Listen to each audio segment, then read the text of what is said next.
in progress. All right, this guy, this guy who bleeds chocolate in St. Louis has been named one of the top 10 chocolatiers in North America. So you're going to find out Oh, about him in a little bit. The next slide is just something for me. And then we go to the title, Sweet Sweets, Candy and Candy Making in St. Louis. And mm, I'm Doug Schneider. And we're going to start with the Osage and what they had for sweets. They had grape dumplings. They had wild grapes and they made dumplings out of them. This is in their language, the name for grape dumplings. And they are basically dumplings cooked in grape juice. Unfortunately, when you go to the website to ask for a recipe, they'll show you what you can buy at Schnucks. They don't tell yeah. you what the Osage actually used. Like, did they use honey or something like that to sweeten things up? Also, the Osage did candied squash, and that is their name for candied squash. And there's a picture of it. And cooked it with butter and sugar in a brass kettle and shake it to prevent sticking. And all the time, every place I read about candied squash, it had to be a brass kettle for some Hmm. reason. Okay, so those are some sweets back then. So brass kettle was an important thing there. Well, colonial St. Louis candy, we are settled by French and French speakers, and they liked sugared pecans. And Hmm. you simply put sugar on the pecan, made it stick. And they also like pralines, which are a little bit different because now you've got butter and milk mix involved, and they they kind of have a fudgy texture and a caramel-like flavor. So that's very different. But those were candies that the French colonials would have eaten here in St. Louis, and that's what a praline looks like. Yeah. Good. Now we'll go into the past with candy companies of the past, and we're going to look at the heyday of confectionaries, of places that made candy. And these statistics don't include places that made chocolate. But as you can see, from 1880 to 98 to 1914 to 1920, the number grew. These are places making candy in St. Louis. And then the numbers reduce to 1952. So let's look at some of those numbers and what happened there. In 1920, which is your greatest number of confectionaries, it's an era of prosperity. It's known as the Roaring Twenties. Then 1935, well, we get the Depression. So now you're losing companies because people aren't buying candy. That's considered a luxury, and they're more concerned about necessities. Now we get to 1946, and World War II is on, and sugar rationing is happening. So now reduce the number of companies. And then 46. In 1952, you start to get these big national mergers with big companies like Mars and Nestle just buying up the smaller markets and sometimes continuing what they make and sometimes just getting rid of what they make and so forth. We'll see an example with Switzer's licorice coming up. So that's the heydays.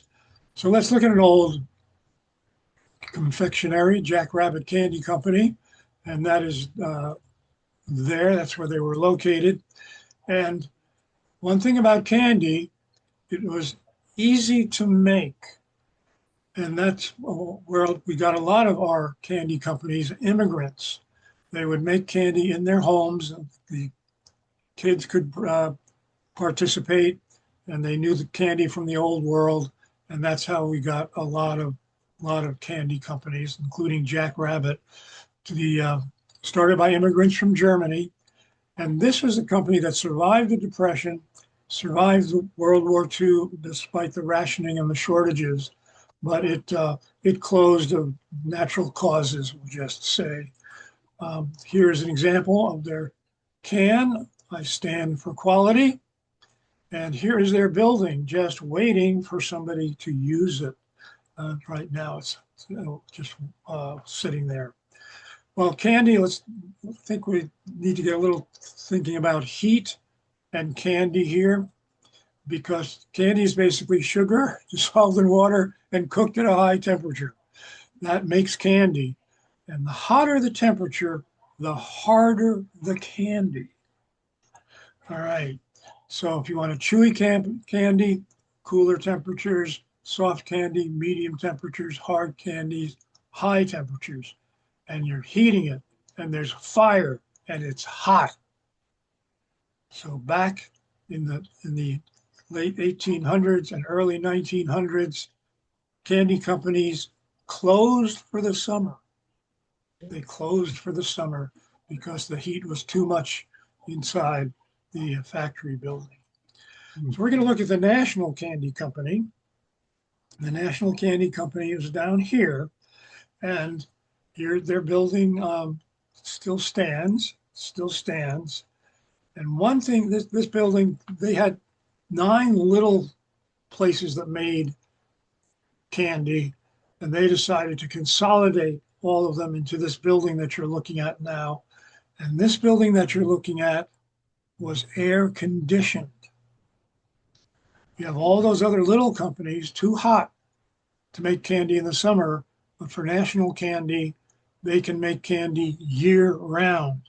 And because of that, National Candy Company of St. Louis became the largest candy company in the country, simply because of air conditioning. Now, here is the building. You can see that it is a U-Haul building now, but it still stands. And what I want you to notice is it's standing next to a road that goes under a bridge. And that bridge is a railroad bridge. It's a railroad bridge. And that building was built by this guy's father. Do you recognize him? Vincent Price, That's right. the Vincent, greatest of the great. greatest of the great. Oh, okay. So his father built the building, and they specialized in jelly beans. And they made 2 million jelly beans every day. And in the late 19 teens and 1920s, you ship stuff by railroad. And it means that there are all these railroad cars lining up to get filled with barrels of jelly beans and would block Gravois Avenue. And cars couldn't use Gravois Avenue. That's why you saw that tunnel that went under the avenue right there. So the U-Haul building is still standing. You don't need a tunnel, but you do have a tunnel. Notice right here, this little red thing here, that is a pedestrian entrance. It's because the train would have blocked pedestrians as well as cars. So when you look here underneath, you'll see over on the right, that's where the pedestrians would walk through the tunnel underneath the railroad where the cars were getting filled with jelly bean barrels. Now, this is an old company in St. Louis, Rocco's Candy. You get 3 pounds of candy for $2 on the 4th of July. But what appealed to me is this guy, Mr. Mavrocco. His son in World War II was stationed in Italy. And the son reported to his father that soldiers were disappointed. They got packages from home that contained treats. The cookies were crumbled and the candy was melted. And Mr. Mavrocco took up the challenge. He took up the challenge. And he sprang into action. And he visited army camps to see how soldiers lived and how they got their packages and that sort of stuff. When I was in basic training, we would get our mail in formation would be formed up in squads. And if you got a package from home, you had to unwrap it and share it with everybody Yeah. because you didn't you you didn't have room in your Foot Locker and that sort of thing. And anyway, Navracko observed what was happening, and he he got some ideas, and he went to work and he developed a metal candy box for the South Pacific because of the hot, muggy weather. But for Europe, he designed a corrugated cardboard candy box for Europe. And then, thinking about fudge, he created a thick fudge which would have a long shelf life. So I salute Mr. Navracko. His company is not around any longer. But who'd have thought candy was one of the things we're fighting for? Yes, I like down at the bottom, it says buy war saving stamps in our stores. And this is this ad for Navracko's says over there in wartime, soldiers tell us that candy from home is more than an enjoyable food. It's a symbol of the sweetness and love that is America. Um, After basic training, I didn't have to be in formation to get mail. There were post offices on the forts, and I went there and didn't have to share any package I got from home. Well, let's look at candy that was invented in St. Louis. And I'm going to start with candy corn because this is a candy that was made famous nationwide, but came from somewhere else. But we got a hold of it, and this was the Golitz Candy Company, which had candy company in St. Louis and also in Belleville. And they ran an ad in 1898, and this ad made candy corn famous around the country.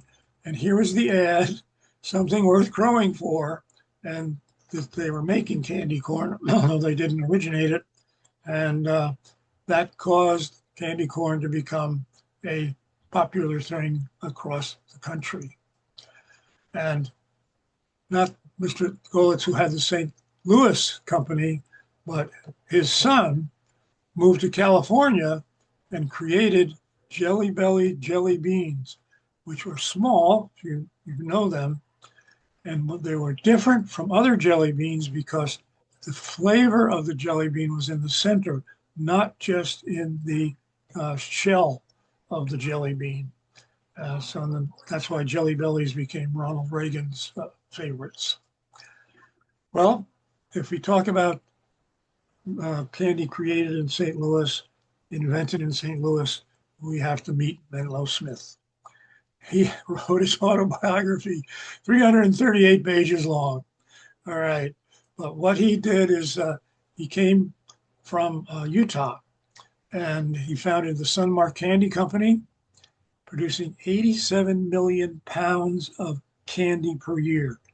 The Sunmark Candy Company of St. Louis, 87 million pounds. All right, so how did he do this? Well, we'll get to that. But Sunmark was sold. It's now part of Nestle, and they closed the offices that are in Sunset Hills, and then they closed the plants that were in Afton. So there's no remnant of Sunmark here. But we start with Lickamade. And Lickamade was Menlo Smith's father's invention. And here's what a Lickamade package looked like. And Fish Smith, which is Menlo's father's name, he had created a Fuzzola, which was a powdered drink product where you put it in a glass, poured in water, and you got a drink. But kids were just skipping the water and eating it out of the packet. So he created Lickamade. And Menlo started making Lickamade here in St. Louis. And you can actually find on eBay unopened Lickamade packets. Those were 10 cents to my memory, and it's now $28 if you want an unopened one. So now from Lickamade, we go to Pixie Sticks. And what is the relationship? You put Lickamade in straws that are very colorful, and you call them Pixie Sticks. And here we go. So this is Liquimade in Pixie Sticks, created in St. Louis by Menlo Smith. And they are powdered bliss. You just rip them open and you pour, simply rip open and pour for smiles galore. That's what they said. And you could pretend to smoke them because they looked like a cigarette. And mothers hated them. Mothers hated Pixie Sticks because they had all this powder in them. They could dribble anywhere, and you had to clean your carpet or whatever your kids did with them. So what Menlo Smith did is, because of the mothers who complained, he created Sweethearts. Sweethearts, you take Pixie Sticks and compress them. So those are what Sweethearts look like. And it's 1959 and still going strong today. But did Menlo Smith have he didn't have compressing equipment, but his neighbor worked for Tums. So he got his candy made at Tums with their equipment. Now we get to Spree. Spree is now the compressed candy covered in a colorful fruit flavored shell, and that's St. Louis, original to St. Louis. And then we get to Fun Dip, which is a new way of packaging Liquimade, which you get the dips in the packet there, and you get sticks, which you lick and you dip into the packet for fun. Here's an example of how you do that with the Fun Dip. And then we go on to Nerds, and it's got 2 flavors in each box, separate container, and those are Nerds. All of these you see were created in St. Louis. Cotton candy has a very strong connection to St. Louis because it made its debut at the World's Fair. And 20 million people came to the World's Fair, and 20 million people they were hungry, they wanted something sweet. They didn't want a dish of ice cream because they'd have to sit down. What they wanted was something they could hold in their hand and walk around and look at more exhibits. And cotton candy suited them. Although the price was pretty high, it was the same price to enter the fair as to have cotton candy. But here it is, Fairy Floss. Fairy Floss. Oh, no, sorry. That's half the price of the fair. The fair is 50 cents. So here's your question. Cotton candy was created by, and it was called Fairy Floss. And it was a big hit at the World's Fair. The machine was a hit. So here's your question. The Fairy Floss machine was invented by your choices: a surgeon, a nurse, a veterinarian, or a dentist. What do you think? Dentist. Of course. Get more customers, right, Gary? Right, Gary, yes. So here's the machine. Oh, I was right? Oh, yeah. That's funny.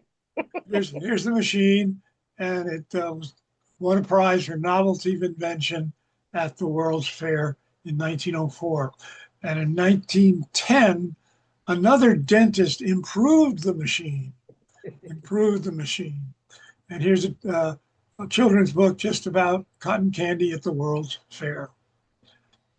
Now, we're up in the 21st century, and we now have gourmet cotton candy. And this is putting a twist on the old childhood treat and making different flavors. And here are some examples: key lime pie, dreamsicle, salted caramel, margarita. And that's where cotton candy is going into all sorts of flavors. And for an example, we'll go to the Sugar Shack.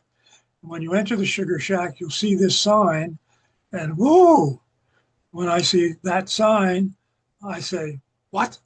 Phosphates? Yes, they have phosphates. It's a drink, kind of like a soda, but you add acid phosphate, which is phosphoric acid, and you add mineral salts, and you get something that's sour and tingling once it's consumed. And that is what a phosphate is. But in the Sugar Shack, here's a nice view of the Sugar Shack. And there you see cotton candy machine, and you can get cotton candy. There's the owner of the Sugar Shack with an abundance of cotton candy.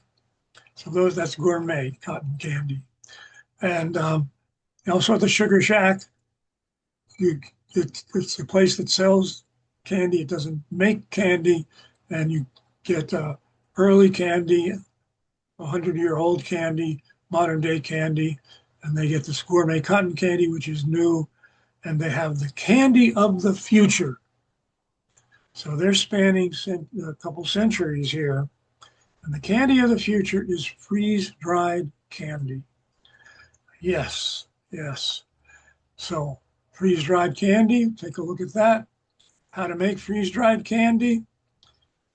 You freeze candy, you put them in a vacuum chamber, lower the pressure, and the ice in the candy sublimates. It becomes a gas directly, becomes a gas without becoming a liquid first. And that means you take something like Skittles, you put it in this vacuum device, and you get a crunchy, lightweight texture, retains the original flavor, and it's also more intense, a more intense flavor. And that's what frozen Skittles look like. Fast frozen Skittles. We have a company devoted to fast freezing, freeze dried, and small kitchen shop. It's now an online candy shop where you can order freeze dried candies. These are gummy bears that got freeze dried.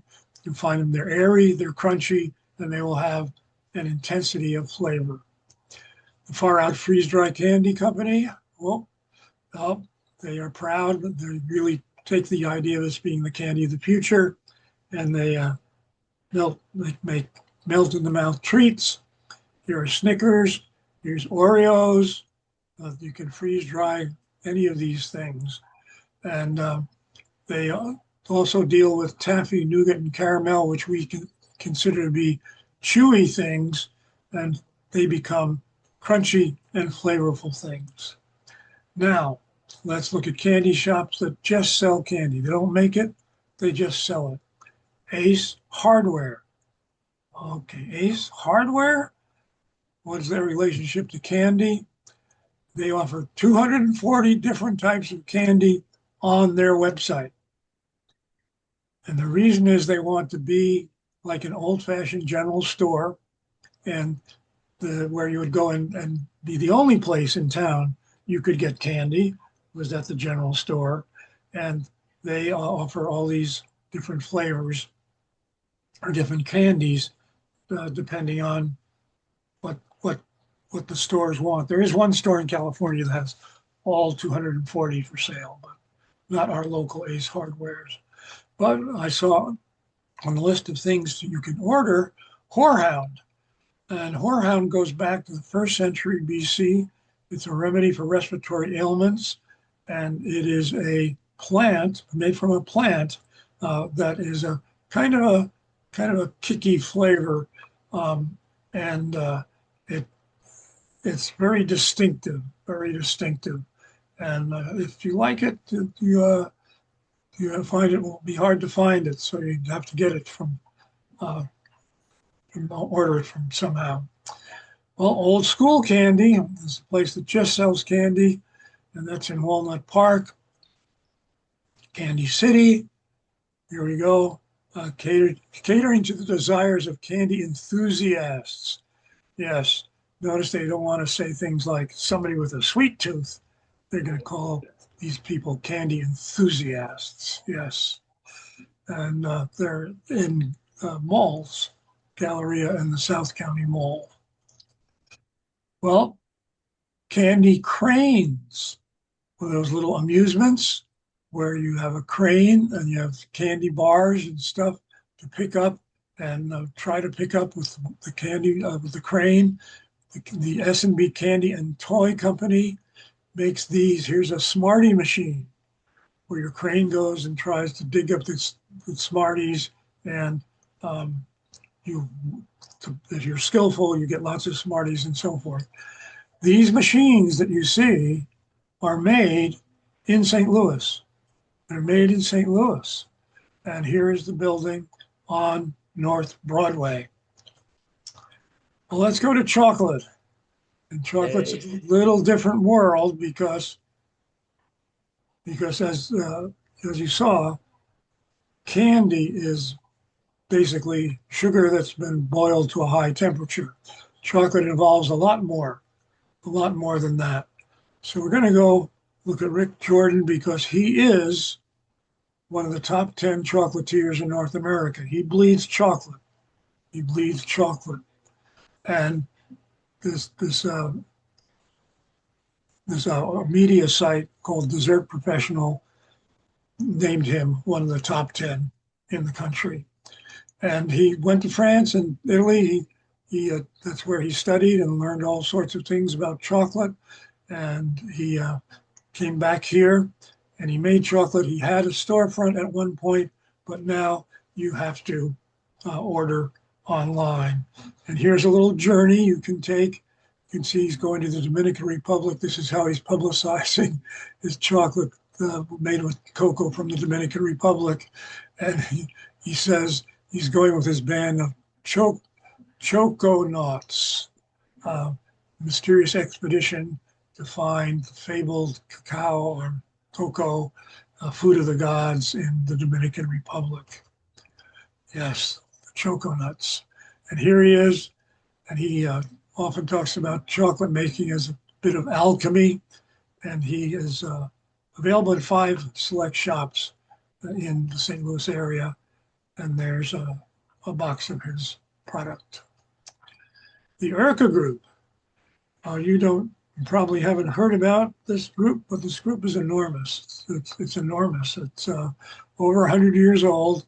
It's around the globe, and it deals in ingredients for candy professionals, and especially for chocolate professionals. That means people like Rick Jordan will buy his chocolate from someone like the Urca Group. He doesn't, and then he mixes it up with all such things and makes various confections. But the Urca Group, that's a $1 billion business. They're worth a lot. Now, they have various products in Europe. They don't make any products in the United States until recently. And they have started making Reno X chocolate. And they chose the St. Louis area. And right, they're bringing renowned chocolate expertise to the United States. They chose St. Louis, specifically Afton. This is near Tower T. And it's for professionals. And it's being made, I believe this used to be an old chocolate factory making another kind of chocolate in Afton. Where do you go to buy a rubber ducky with a baseball player's head? Anybody know? You would go to Globe Drug. You wouldn't go to Globe Drug to buy drugs. You go to Globe Drug. It's an overstock store. It's like a treasure hunt.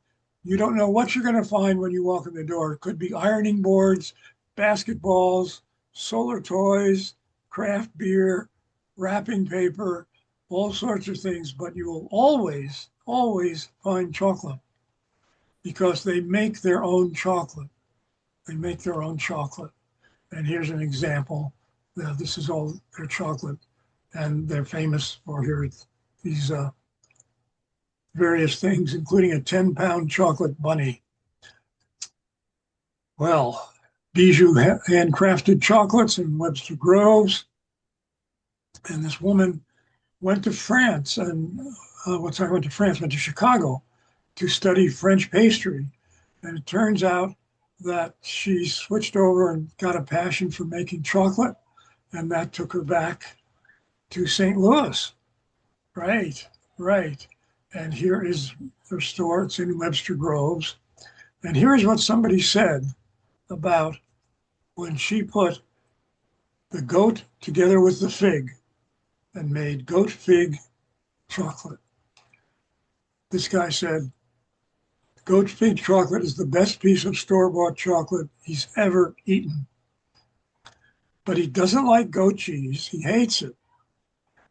And he's not a big fan of figs. But he said, if Bijou Chocolate is making it, then it's got to be good. And it turns out that fig plus goat cheese is awesome. Who'da thunk it? Who'da thunk it?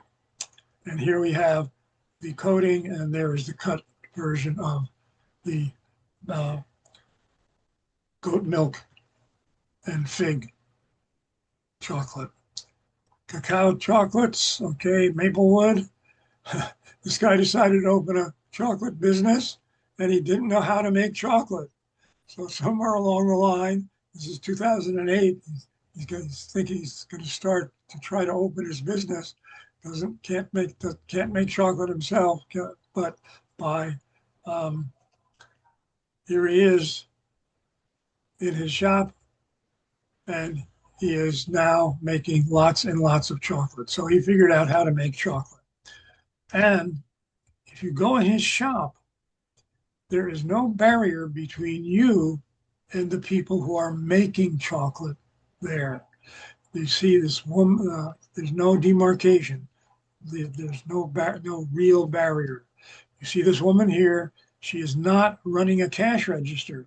She is making chocolate right there, just a breath away from the customer. And there's another woman back there. She's making, you can watch her make chocolate. And they make more than chocolate. This is pâté de fruits, French term, and it looked very tempting. Now, Bissinger's handcrafted chocolate started in the year 1668, ended in the year 2019. And the chocolate company started in 1668. Bissinger was the chief chocolatier chief candy maker to King Louis XIV of France. And then in 1845, Bissinger's moved to the USA, and he wound up in St. Louis, or the Bissinger family, now because you're talking different generations, wound up in St. Louis in 1927. And many people have enjoyed Bissinger's, including Napoleon and Lauren Bacall. Now here's a box of 1668, their 1668 collection. But I want you to notice up here the chocolate stamp, because these chocolates, these little cylinders, all look alike. And you have to make some mark on them so you can tell which ones have fudge inside, which ones have coconut, which ones have pistachio, ganache. So there is a chocolate stamp there that will be used when the chocolate, of course, is about to set. That way you will tell what flavor the chocolate is.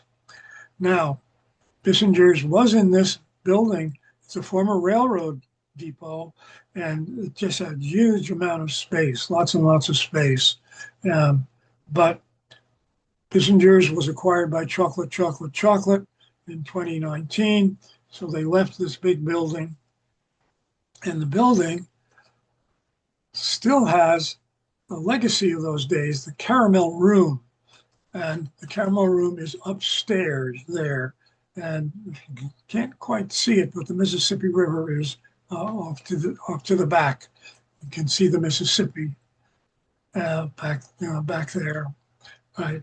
And this is an event space. You can do various events. And then, like Father's Day, this is a brunch. Once a month, they do a big brunch at the Caramel Room. And the brunches will always include chocolate. So chocolate has become the big producer of chocolate here. They make their own chocolate, and they make Bissinger's chocolate according to Bissinger's recipe book. Bissinger actually printed a recipe book for people to buy. So chocolate is on the hill. If you walk inside their sales room, in case of emergency, break glass, and you can get sea salt caramel. It's a little joke there. Okay, so 1981, chocolate. It's been in the Abel family. They've been making these, and the man who started it had 3 children, and those 3 children are working for the company. That's why it's chocolate. And here we have a woman making some chocolates. You'll notice she's drizzling this line of pale yellow, whatever icing I call it, and marking those so that you know what the flavor of the candy is. That design tells you what the flavor of the candy is. And they do free tours, no problem. You just have to wear, one of those things on your head. And this is the guy who took me on my latest tour, and he was once a former professional clown. Yes. And here's an example of one thing they produce. It's a salute to St. Louis. Here is a root beer float truffle. Of course, that would be Fitz's. Here is salted pretzel caramel. That's a salute to Gus's pretzels. And here is Red Hot Riplets caramel, a salute to Old Vienna of St. Louis. And they're very busy, and they're going to be expanding. They bought the building next door, and they'll have a bigger production floor, and they'll have a cafe where you can linger.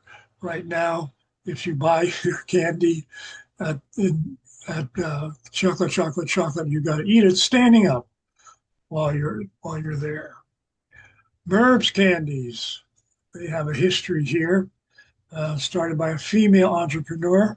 That's often you'll see females starting confectionery companies, both chocolate companies and candy companies.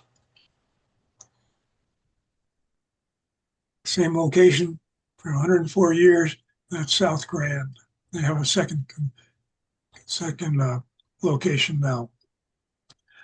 But they are noted for inventing the bionic apple. That is Merb's contribution to the world, the bionic apple. Not this. This is the bionic apple computer chip that's found in your iPhone. No, this.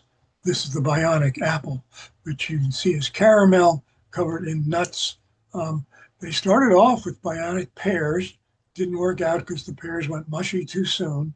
So they now do Granny Smith apples, which you'll know is a more tart apple. And so you have a contrast of the coating of the caramel with the tartness of the Granny Smith apple. All right, and what do people say about that? The best time of fall, huge in size and super yummy. Yes. Busy Bee is an old company, no longer around, but it was one of the most beloved makers of sweets. There's their building back in the day. And this guy, Hugh Campbell, son of Robert Campbell, Hugh Campbell lived in the Campbell House, which is now a museum. And Hugh Campbell, here's the museum. The museum is St. Louis in the Gilded Age. It's furnished exactly to 1888. So then they do tours, and it's well worth a visit. But Hugh Campbell endured Busy Bee chocolates. He gave them to people. He donated to charities and gave them to guests. He spent $1,500 a year on Busy Bee chocolates. Now, here he is. He had a feast every Thanksgiving, Father Dunn's Newsboys home. He donated all of that, and each boy got a Busy Bee chocolate and a dollar bill. Yes. Now, Hugh Campbell spent $1,500 a year on Busy Bee chocolates. Chocolate was 40 cents a pound. That meant 1.8 tons of chocolate. That's what he gave away every year. And That's because he had money. He had the money to do that. And now chocolate, chocolate, chocolate has the recipe for Busy Bee candy, and you can buy that in the gift shop at the Campbell House Museum. Franchise candy shops. Well, if you watch the British Bake Off show, one word they used all the time was ganache. I had no idea what that was.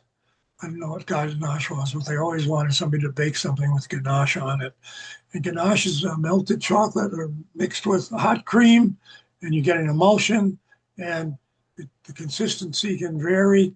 So you can actually get a very firm ganache, and the Rocky Mountain Chocolate Factory has managed to do that. So here's pistachio ganache. For the British Bake Off, the ganache would be a frosting, but here it's a candy, and it's pistachio. And the Rocky Mountain Chocolate Factory is a franchise. It's franchised in the Philippines, Panama, and the United States, headquartered in Colorado. And here's our little franchisee, this Cold Stone Creamery in Creve Coeur.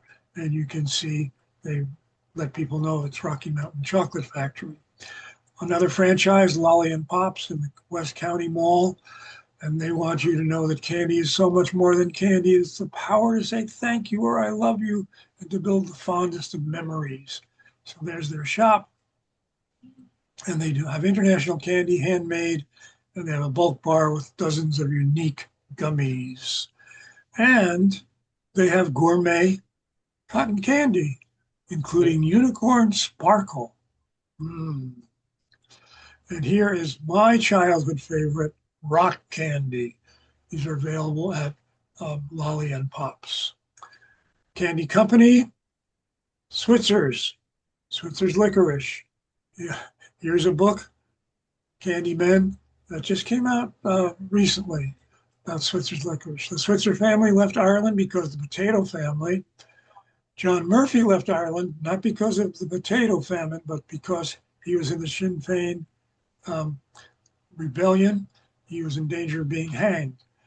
The Switzers wound up here. Joseph Murphy wound up here. Joseph Murphy had worked in a candy shop in Dublin, and Joseph met a Switzer named Margaret, and he fell in love with her and started a candy company with her.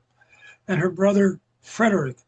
Frederick was wise about selling candy because his father had died, and he supported family by a little push cart that he pushed around the riverfront selling candy as a teenager. I think he started when he was about 8 years old. But then they started this company called Murphy and Switzer. For the Panic of 1893, Switzers take over, and we get this magnificent building on Macleod's Landing. And then World War I came along, and there were sugar shortages, and they concentrated on licorice because licorice uses less sugar than any other candy, and they became the largest licorice company in the country. And here's their wall that was painted with a giant mural.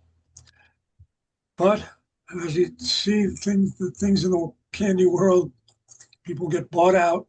So they were sold to a company, and that company was sold to Hershey's.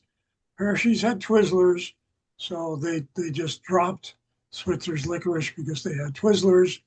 But the Switzer family decided to revive the brand in 2004. And one thing, when you revive a brand, you already have people that know you. If you were a startup, nobody knows you. But Switzer's Licorice was known. It was the biggest selling licorice in the country. So the people knew it. So they had a nice head start, so to speak. Unfortunately, the building on Macleod's Landing was damaged. And then their office is now in Webster Groves, and they will not tell you where their production factory is. But here is an example today, Switzer's Chewy Blue Raspberry Twists.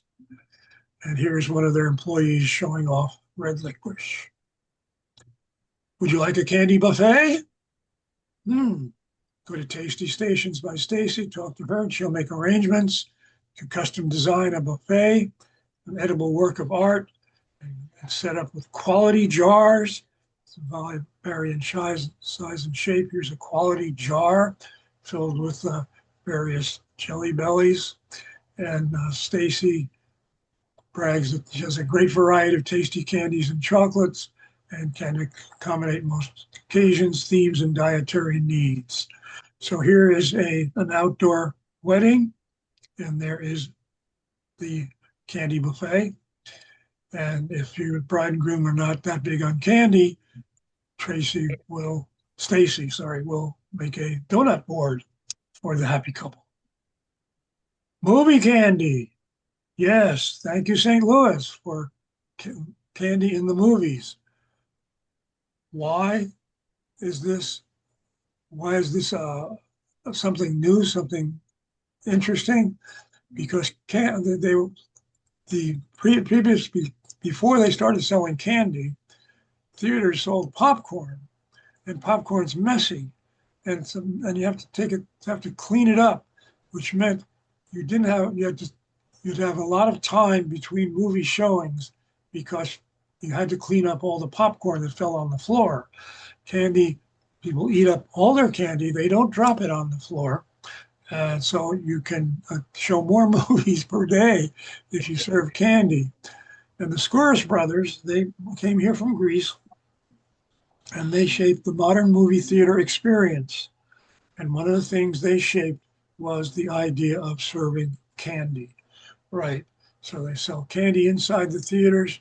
They had 30 theaters in the St. Louis region, including the Missouri Theater, which you would know as the home of the Rockettes. There's the Missouri Theater. And the Missouri Rockettes moved to the East Coast and became anyone know? Radio City Rockettes. Rockettes, yes. Oh, wholesale candy. If you want to buy in bulk, you are welcome to go to the General Candy Company in Tower Grove South. And this is their warehouse. You would go into their warehouse. You walk around their warehouse and pick up these big boxes of whatever. There's Twizzlers you can see in the front. They'll help you find things, no problem there. And it kind of puts you off. It looks like it's not a place for the public, but their warehouse is open. You walk in, you actually walk through their office. There'll probably be nobody there in their office, and you walk into the warehouse, and somebody will figure out that there's a customer in the warehouse, and they'll help you out. And bulk candy, seasonal candy, wedding candy, parade candy, and nostalgia candy. Parade candy, I think those are Mardi Gras beads you can eat, but I'm not sure. Well, in this building is the St. Louis Pico Flake Company. And the Pico Flake is inside, yes, the General Candy Company. And Pico Flake is the big leader in supplying fundraising candies.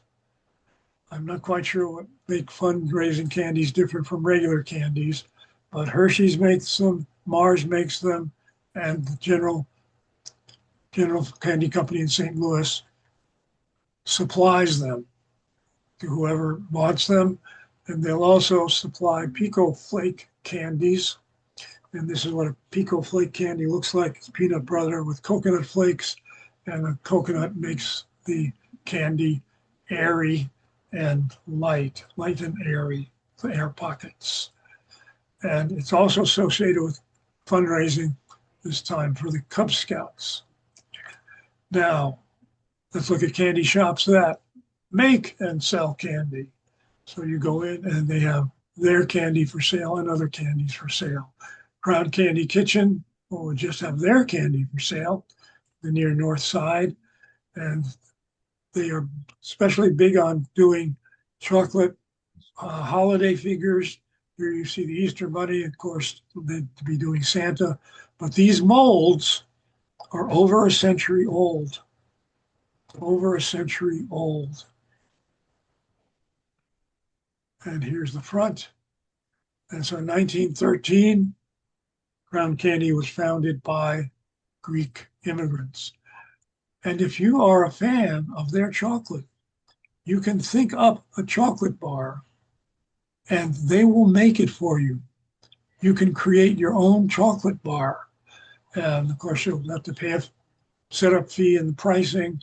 If you order $500 worth of your chocolate bar, you get a discount. But that just is inspiring that you can do that. Swiger's Candies is in Soulard Market, and they are noted basically for their primo candy, which is the Monster Turtle. And the Monster Turtle weighs 1 pound. Actually weighs more than a pound. And it's pecan caramel turtles as big as your palm. So if you're going to wander the halls of the Soulard Market, you know that one of the problems being there in Soulard Market is you always overbuy because you see so many interesting things. Well, get a Monster Turtle, start eating it, and you'll be less hungry and you'll buy fewer things. So that's my shopping suggestion for the Soulard Market. Places that make and sell: Caramel House. Here is Janet Schulman, and she came to St. Louis because her husband's in the Coast Guard, and she started this company. It's a small batch sweets, small batch, not like chocolate, where you saw all those chocolates going down the conveyor belt. No, this is small batch, and she uses regional ingredients, butter from Grassland Dairy, cream from Prairie Farms. And when you make small batches, you're constantly cooking, which is fine with her.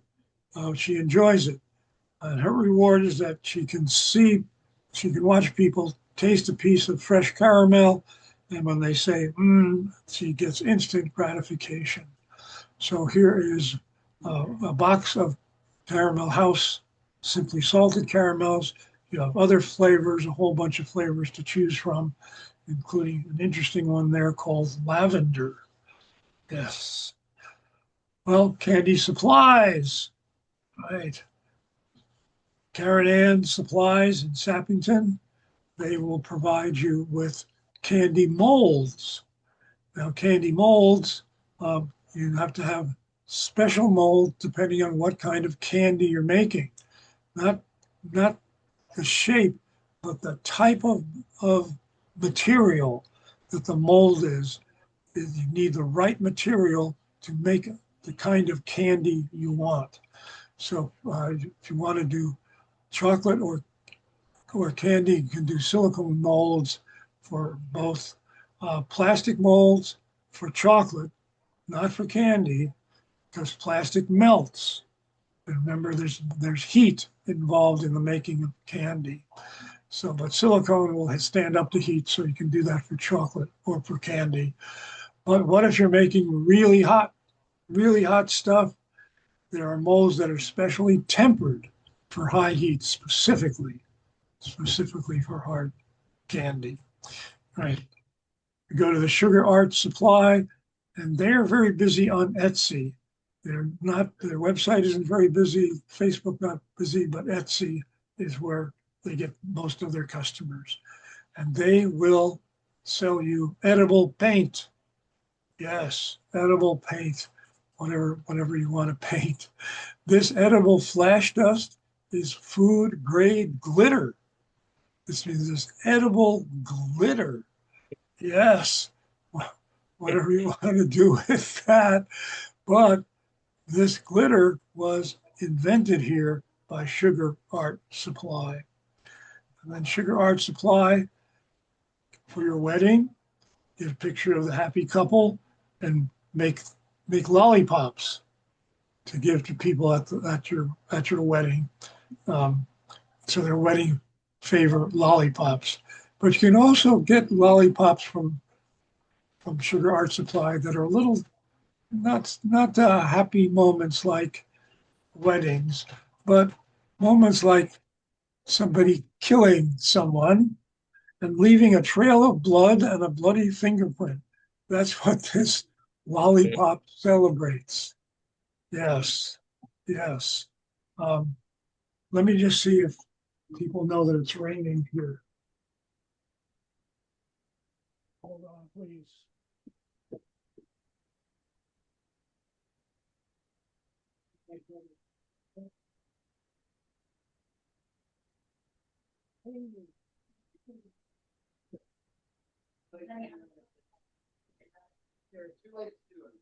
Okay.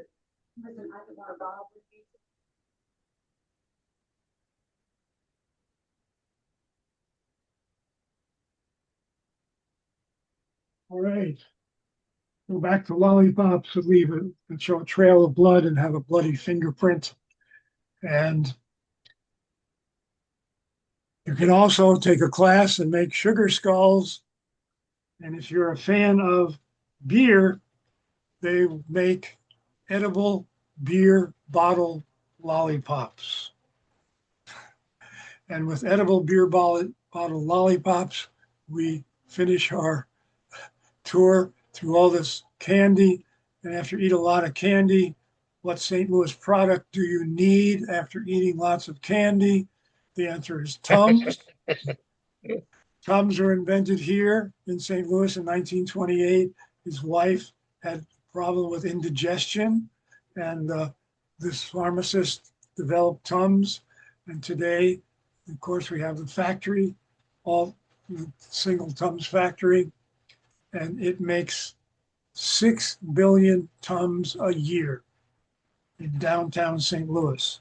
In this marvelous building, which is the first modernist building in downtown St. Louis, 1933. And here are the doors.